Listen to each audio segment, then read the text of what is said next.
بنیمے جو نمی ارضی ہمودم مرد می گردی شوی گر مرد دیوانہ. تو ہمارے کیٹیگری میں مرد مجاہد وہ تب بنے گا کہ جب تو مقصد کے پیچھے دیوانہ بن کر نکلے. سبحان اللہ. اور وہ مقصد جو ہے قرآن و سنت ہے اور حضور رسالت مآب صلی اللہ علیہ وسلم کی پیروی ہے اور ان کی اطاعت ہے. سبحان اللہ. تو یہ تو پھر الزام ہوا کہ جی تصوف کے الگ دین ہے جس کا اسلام سے تو کوئی تعلق نہیں. بات جاہل یہ کہتے ہیں. کئی تعویلیں بنا لیتے ہیں نا.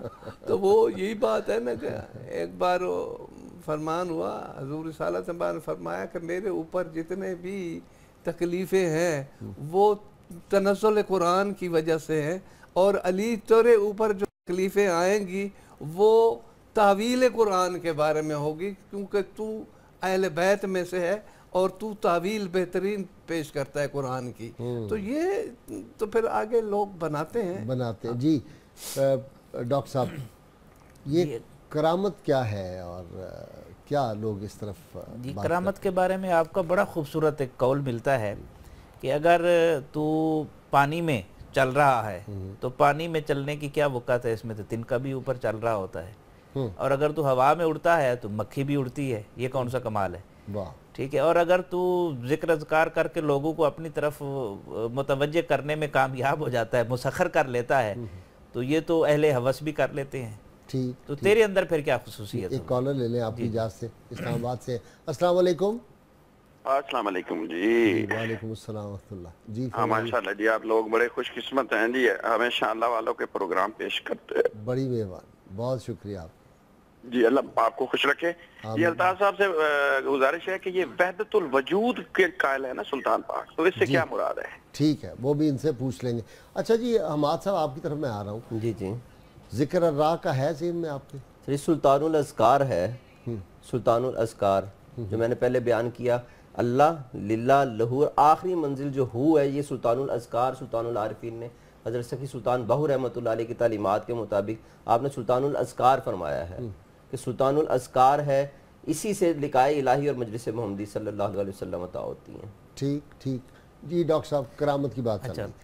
کرامت کے حوالے سے ایک تو پہلو یہ آپ نے بیان فرما دیا. ذکر الراء جو ہے نا ڈاکٹر صاحب, جی یہ ہے ایک خاص طرح سے اللہ تعالیٰ کا جو ذکر ہے نا وہ کرتے ہیں لوگ, اور یہ اتنا سخت ذکر ہے کہ بعض اوقات میں نے تصوف کی کتب میں پڑھا ہے کہ اگر مرشد پیچھے کامل نہ ہو تو بعض لوگوں کی انتڑیاں باہر آ گئی, پیٹ پھٹ کے انتڑیاں باہر آ گئی. تو یہ کرتے ہوئے میں نے لوگوں کو بہت کم لوگ ہیں جو آپ اس ذکر کو سمجھتے ہیں, جو چودھری عبدالرؤف صاحب نے سوال پوچھا تھا. اچھا, اس میں ایک اور پہلو بھی ہے. آپ فرماتے ہیں ایک آدمی فقیر ہے جو راہ فقر کا راہی ہے, وہ بھی اللہ کا نام لیتا ہے, اور ایک منگتا ہے وہ بھی اللہ کا نام لیتا ہے, لیکن وہ مستغنی ہو جاتا ہے جو درویش ہوتا ہے, اور مانگنے والا اسی طرح رہتا ہے. اس لیے آپ فرماتے ہیں کہ وہ جو درویش ہے وہ قدر و قیمت جانتا ہے اللہ کے نام کی, اس لیے وہ دنیا سے بے نیاز ہو جاتا ہے, اور جو مانگنے والا ہے وہ قدر و قیمت نہیں جانتا ہے, اس لیے وہ اسی طرح رہتا ہے. ایک پہلو آپ جو فرماتے ہیں کہ اللہ کی معرفت کی طرف جب آپ قدم اٹھاتے ہیں تو حجابات آتے ہیں. ایک عام لوگوں کے لیے حجاب ہے, مخلوق ہے, دنیا ہے, اور اس طرح کی چیزیں آپ بیان فرماتے ہیں. خاص لوگوں کے لیے حجاب ہے دید اطاعت, آدمی اپنی نیکی کو دیکھتا رہے, میرا گھر کر بیٹھے گا. اسی طرح دید ثواب, اپنے ثواب کو دیکھتا رہے. اور کرامت کی بات ہو رہی تھی, بعض اوقات آدمی اپنی کرامت کے بھنور میں پھنس جاتا ہے اور آگے نہیں نکل سکتا. اور پھر آپ فرماتے ہیں کچھ خاص الخاص لوگ ہیں, ان کے لیے بھی حجابات ہوتے ہیں. جیسے عالی نسب لوگ ہوتے ہیں, اگر وہ اپنے نسب پر فخر کرنا شروع کر دے اور عمل سے دور ہو جائے, مسائل پیدا ہو جائیں گے.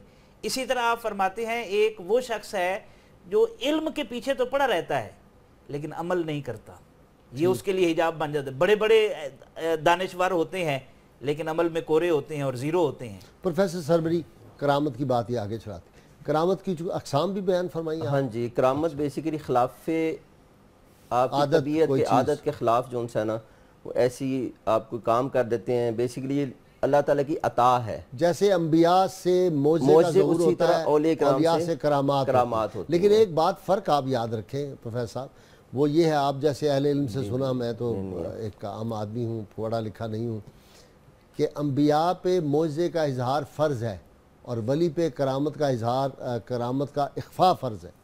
سلطان العارفین حضرت سگی سلطان باہو رحمۃ اللہ علیہ اپنی تعلیمات میں فرماتے ہیں کرامات کا درجہ حیض اور نفاس کے برابر ہے. اللہ، کیونکہ یہ راستے میں بھٹکا دیتی ہیں، الجھ جاتا ہے آدمی. ہاں جی، بیسک جو مقصد ہے وہ اللہ تعالیٰ کی ذات ہے.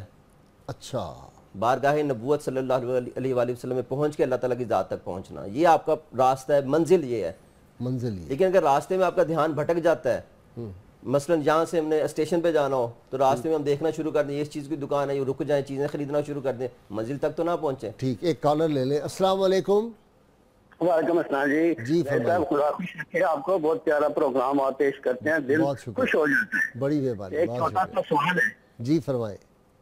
جی، یہ حضرت سید سلطان العارفین کا ایک شعر ہے کلمہ پاک کے بارے میں، اس کی ذرا تشریح فرما دیں. کون سا شعر کوئی فرمائے نا تو اس کا. دوانا دل دی کاری، ہاں اے کلمہ دل دی کاری ہوں. ٹھیک ہے، کلمہ دل دی کاری ہوں. ڈاکٹر صاحب آپ کی طرف. دیکھیں وہی بات ہے کلمے کے بارے میں جو حضرت سلطان العارفین نے بہت اہمیت دی، کہ اس پر ہی زور دیا کہ کلمہ دل دی کاری ہو. اور اسی طرح کلمے کے اندر جو وحدانیت ہے اور کلمے کے اندر جو رسالت ہے اس کو توجہ دی گئی ہے دراصل، کہ آپ اس کی طرف اچھا توجہ. ڈاکٹر صاحب، یہ صفائی کرتا ہے باطنی کلمے کا ذکر بار بار کریں؟ لازمن کرتا ظاہری ہے. بھی صفائی کرتا ہے. اور یہ جو آپ دیکھتے ہیں حضرت سلطان العارفین کے کلام میں بھی توجہ دی گئی ہے کہ تصور اسم اللہ ذات کی طرف. دراصل یہ تصور اسم اللہ ذات بھی نفس کشی کے لیے ہے.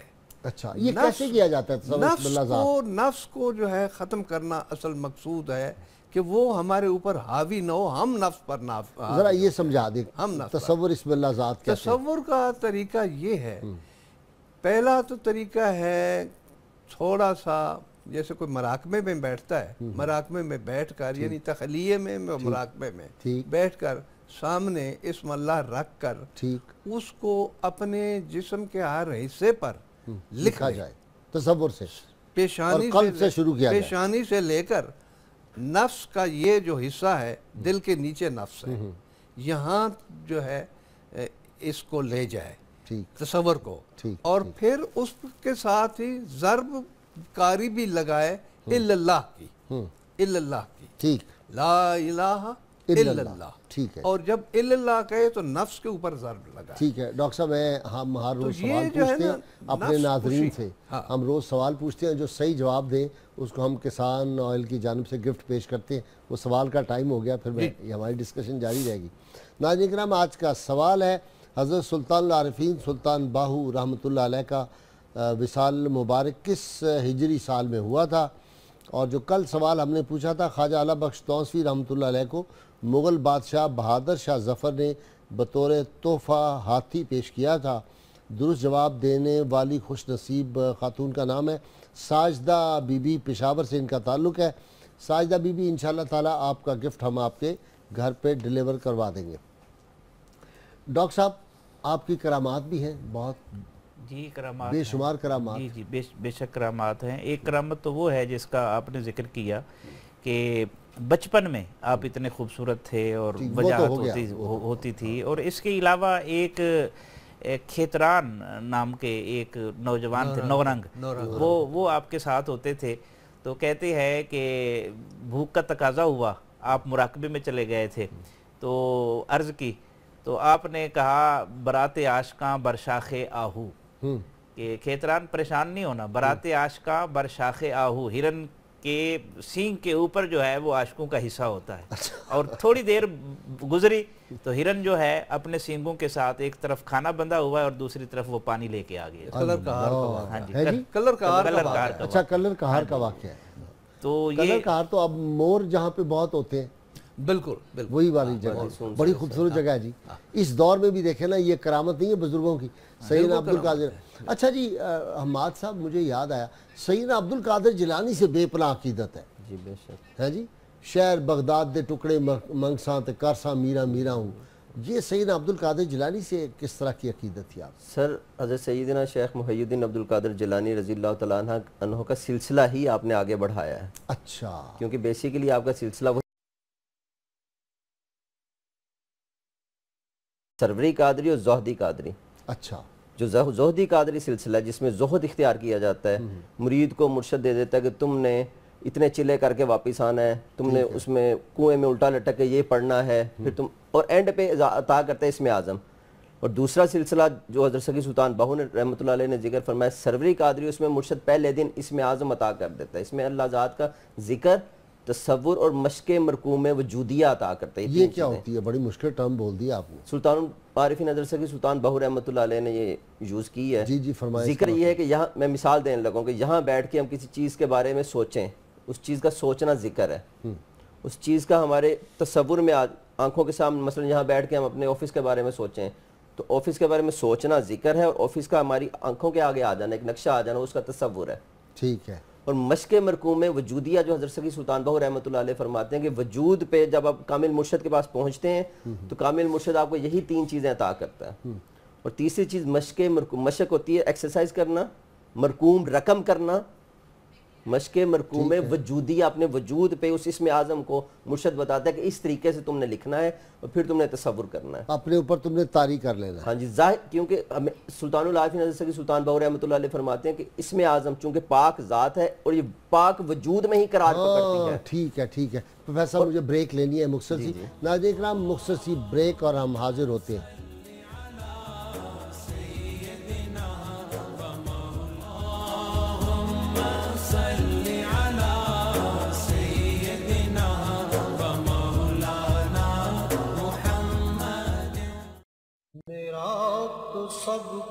فرمان مصطفیٰ صلی اللہ علیہ وآلہ وسلم. حضرت ابو سعید خدری رضی اللہ تعالیٰ عنہ سے روایت ہے کہ سرکار دو عالم صلی اللہ علیہ وآلہ وسلم نے ارشاد فرمایا کہ جب 3 لوگ مل کر سفر کریں تو انہیں چاہیے کہ ایک کو امیر سفر بنا لیں. مجھ میں جلے اسی کے چراغ مجھ میں عشق محمد مذہبی وحبه ملتی وطاعته منزلی. عشق محمد مذہبی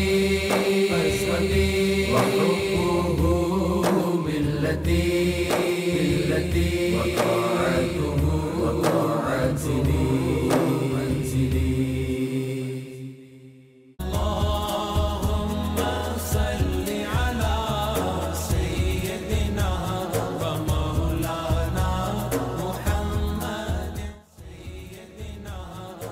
ویلکم بیک ناظرین.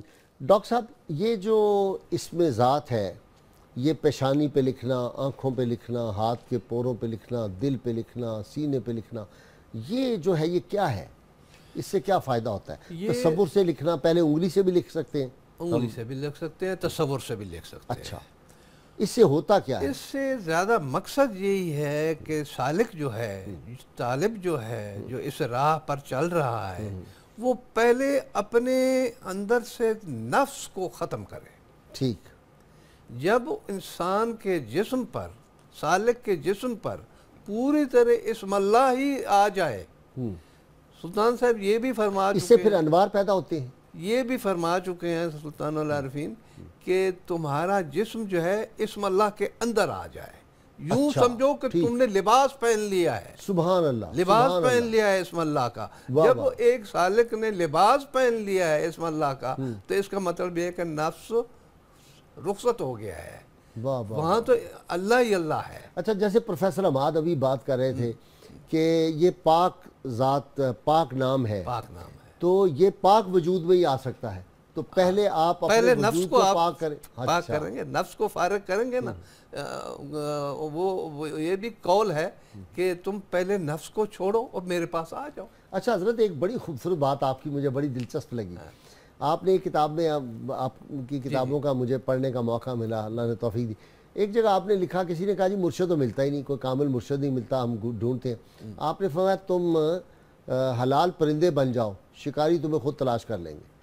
ہاں یہ بھی ہے. اور سلطان العارفین نے یہ بھی بڑا واضح طور پر فرمایا ہے کہ قحط الرجال بھی ہو سکتا ہے جب مرشد کامل نہ ملے, تو میری کتابیں اس کے لیے مرشد کامل کا منزلہ مرشد کامل ہے. واہ ڈاکٹر صاحب بہت شکریہ. ناظرین کرام کتاب الشفا سے نسخے کا وقت ہو گیا. زندگی کے فتنوں سے مختلف فتنوں سے حفاظت کے لیے رسول اللہ صلی اللہ علیہ وسلم کا ارشاد مبارک ہے سورہ کہف کی پہلی 10 آیات یاد کرنے والا شخص فتنہ دجال اور دیگر جو فتنے ہوں گے ان سے محفوظ رہے گا. اور سیدنا علی المرتضیٰ شیر خدا کرم اللہ وجہہ فرماتے ہیں معرفت کی زیارت و ملاقات سے دل آباد ہوتے ہیں اور علم و حکمت کے خزانے ہاتھ آتے ہیں. وہ جو اقبال نے کہا تھا نا پوچھ ان خرقہ پوشوں کی ارادت ہو تو دیکھ ان کو ید بیضا لیے بیٹھے ہیں اپنی آستینوں میں. ڈاکٹر صاحب آپ کا بہت شکریہ, آپ تشریف لائے, وقت نکالا آپ نے. اور پروفیسر سعید آپ کا بھی بہت شکریہ. ناظرین کرام آپ ہمارے پروگرام جو ہے اختتام کی جانب بڑھ رہا ہے. اپنے میزبان نذیر غازی کو کل تک کے لیے اجازت دیجیے. کل انشاءاللہ آپ سے ملاقات ہوگی, لیکن جاتے جاتے ہم آپ کو حضرت سلطان العارفین سلطان باہو رحمہ اللہ کا وہ کلام سناتے ہیں. وہ کلام جب کانوں کے ذریعے دل تک اتر جاتا ہے تو دل کی کیفیت بھی بدل جاتی ہے. ہمارے ساتھ آصف مغل صاحب ہیں, بہت خوبصورت انداز میں حضرت سلطان العارفین کا کلام پڑھتے ہیں. جی آصف صاحب. الف اللہ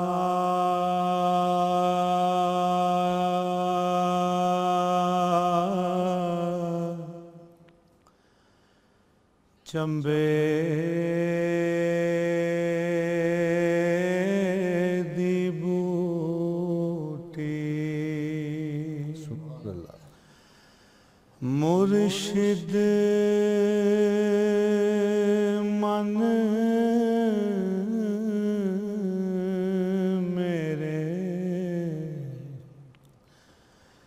وچلا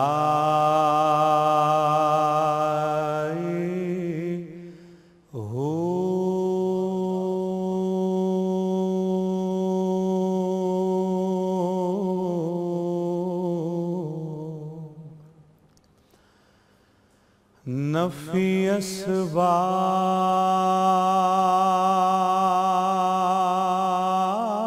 اسبات دا پانی ملے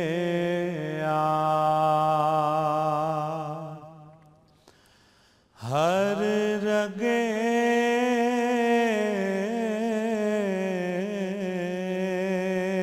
ہر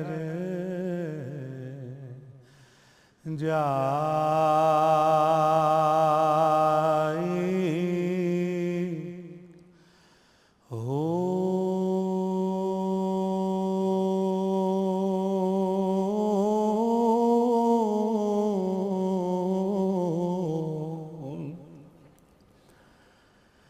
دل دریا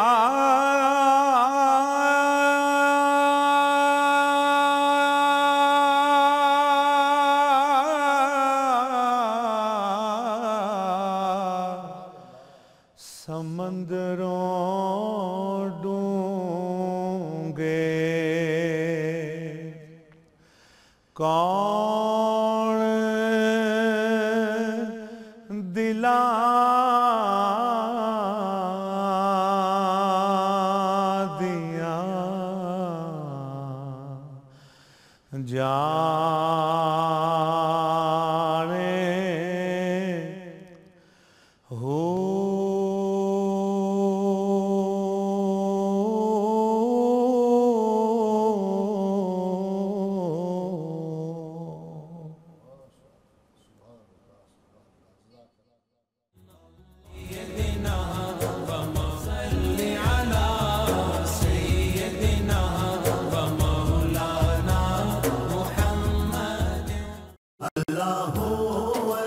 ارشاد باری تعالیٰ ہے